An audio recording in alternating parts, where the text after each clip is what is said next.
আসসালামু আলাইকুম রহমতুল্লাহি ওবরাকাতুহ। অনেক দিন ধরেই আমার কবুতর পালনের একটি শখ ছিল, তাই আমি কাউরাইদ বাজারে চলে গেলাম। ওইখান থেকে পাইকারের কাছ থেকে এক জোড়া কবুতর কিনেছি অনেক কষ্ট করে, কারণ আমি যেই টাইমে বাজারের মধ্যে গিয়েছি ওই টাইমে গিয়ে দেখি যে কবুতর বেশি নাই, সব পাইকাররা বসে আছে।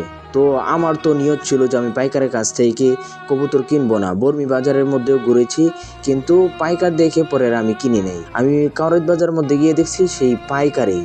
যাই হোক, আমি পাইকারের কাছ থেকে এক জোড়া কবুতর কিনেছি। এই কবুতরগুলোর পাখগুলো বেঁধে দিয়েছি, কারণ নতুন নতুন বাড়ি থেকে উড়ে যাওয়ার সম্ভাবনা থাকে।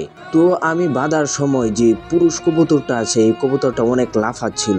অনেকে কবুতরের ফাঁক দিয়ে এই কবুতরের ফাঁকটা বাঁধে, আর আমি কষ্টিপ দিয়ে বেঁধেছি, যার ফলে কবুতরের পাখটা নষ্ট হবে না, পালকগুলো নষ্ট হবে না।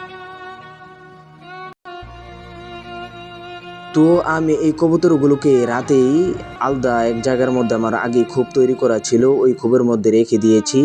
রেখে দেওয়ার পর সকালে উঠে একটু দেখলাম যে কবুতরগুলোর কি অবস্থা, কারণ পাইকারের কাছ থেকে তো কিনে আনছি, যদি ব্যারাম থাকে তাহলে তো মরে গেলেই শেষ। তো আমি সকালে উঠে দেখি না, আলহামদুলিল্লাহ ভালো আছে। খাবার দিলাম, সুন্দর করে খাবার খাচ্ছে। তো দিনের বেলা দেখলাম হালকা একটু ঝিমাচ্ছিল, মাদি যে কবুতরটা আছে এই কবুতরটা একটু ঝিমাচ্ছিল। তো পরে দেখলাম না, ভালোই আছে। তো কবুতর তো আনলাম, কবুতর খুব আছে, এখন রাখার জায়গা নাই, কোন জায়গার মধ্যে রাখবো। তো আমি একটি ছোটোখাটো একটি ঘর তৈরি করে ফেললাম।